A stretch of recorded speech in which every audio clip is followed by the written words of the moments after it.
안녕하세요. 주식투자레터 이현학입니다. 금일시장은 어제 미시장의 반등이 나옴으로 인해 가지고 같이 반등이 나오는 그런 흐름인데요. 근데 오늘 이제 선물옵션 동시만기일이 있다 보니까 아무래도 세계시장과 흐름을 좀 달리하는 좀 약한 흐름을 보여줘요. 니케이가 지금 2.15% 굉장히 강한 폭으로 반등이 나오고 있고, 또 같은 기술주시장인 대만이 1% 이상의 상승률을 보여주는 반면 아무래도 만기일의 영향으로 국내 시장은 좀 제한적인 반등 흐름을 보여주는데요. 일단 눈여겨봐야 되는 것은 전일자에 이제 달러 인덱스가 서서히 이제 고점 신호가 만들어질 가능성이 높다라고 말씀드렸는데요. DI 플러스가 10 이하의 가격을 보여주기로 이래가지고 일단은 고점 신호가 좀 만들어지고 있는 부분들, 달러 가치가 조금씩 떨어지고 있어요. 그리고 달러 유로가 이제 1페리티 이하로 떨어졌다가 다시 이제 올라서는 그런 흐름을 보여주는 전일자였습니다. 그동안 이제 가장 큰 문제였던 유럽 지역에서의 에너지 대란, 이것이 한풀 좀 꺾이는 듯한 느낌이 좀 있거든요. 먼저 이제 천연가스 가격이 떨어지는 배경 중에 하나는 프랑스는 가스 주고 독일은 전기 주고 EU의 각국이 어느 정도 위기를 타개하기 위한 공조 흐름이 좀 발생하고 있다는 얘기죠. 또 EU로 가스 가격 상한제 도입 공론화 뭐 이런 식으로 해가지고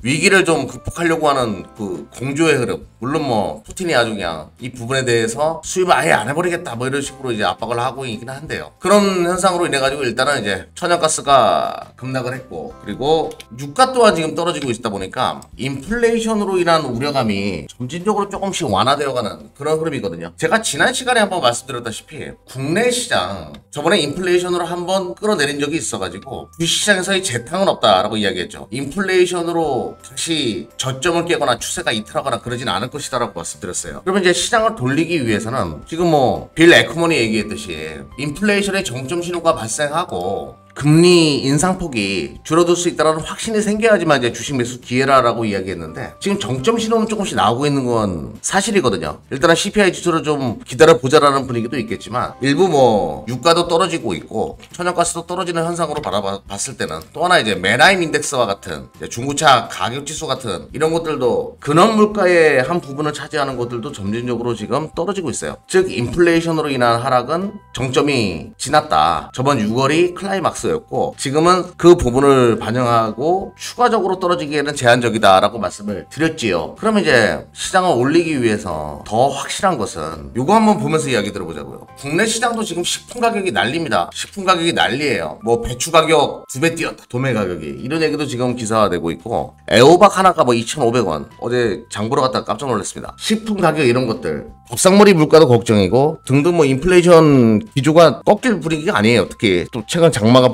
일고 나서부터. 그래서 경기 침체, 이 인플레이션은 경기 침체로 넘어갈 수 있다는 논리가 이제 시장에 아주 팽배해 있는데요. 요거 한번 보자고요. 지금 식품이나 일부 인플레이션 같은 경우에는 뿌리산업이라고 해야 되겠죠. 뿌리산업이나 뭐 어업 등등 이 외국인 노동자들이 많은 부분 인력을 충당했었는데, 코로나 터지고 나서 외국인 입국자 보게 되면 원래 5만 명이 넘어갔는데 6,600, 10,000명, 지금 최근에 올라와도 4만 명. 턱없이 부족한 이 인력난이 물가 상승의 또 한 번의 이제 원인이 된다.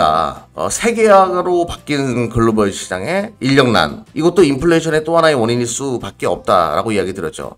즉 코로나가 완연하게 꺾이고 나서 지금 이제 코로나 시국에서 용역의 거래는 없었다라고 말씀을 계속 드립니다. 그리고 코로나가 끝난다라는 관점, 그러면 인력의 보충도 다시 시작되는 거고 인플레이션도 한풀 꺾일 수밖에 없다라는 거죠.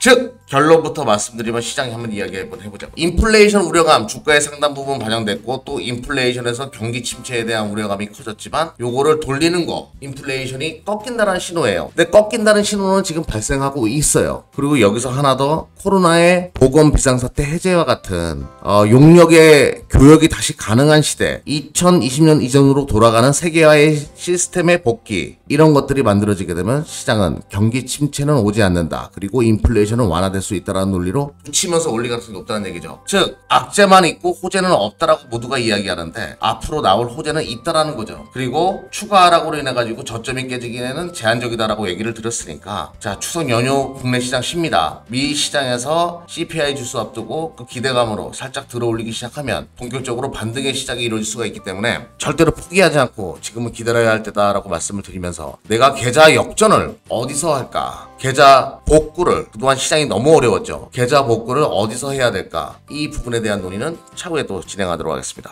명절 잘 보내시고요. 주식시장 최근에 뭐 좀 답답했다라고 하더라도 잘 이겨내시고 꼭 성공 투자자로 거듭나기를 기도하겠습니다.